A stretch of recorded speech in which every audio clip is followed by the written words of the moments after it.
In this video, we demonstrate the intracorporeal suturing technique for securing the vaginal cuff following a hysterectomy. The focus is on the omega suture or corner stitch, which ensures a secure and tension-free tissue adaptation. We begin with the first stitch. After gently grasping the tissue at the left corner of the vaginal cuff with an instrument, the needle is passed forward in a forehand motion. After proper positioning, the second stitch is placed using a backhand motion in the opposite direction. This ensures a firm tissue hold, and the corner begins to invert. Next, the third stitch is placed at the posterior edge of the vaginal cuff, maintaining a uniform adaptation and securing the structure.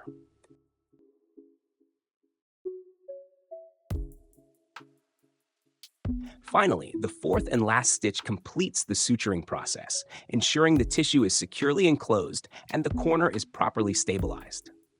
Now, we proceed with intracorporeal knot tying.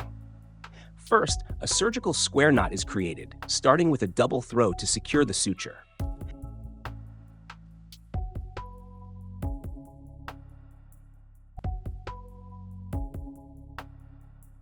This is followed by a single throw in the same direction, further reinforcing the knot.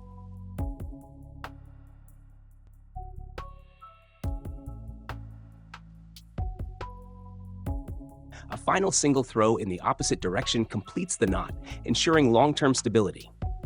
To finish, the suture ends are carefully trimmed. The stitch is now complete, providing a secure and well-adapted closure of the vaginal cuff.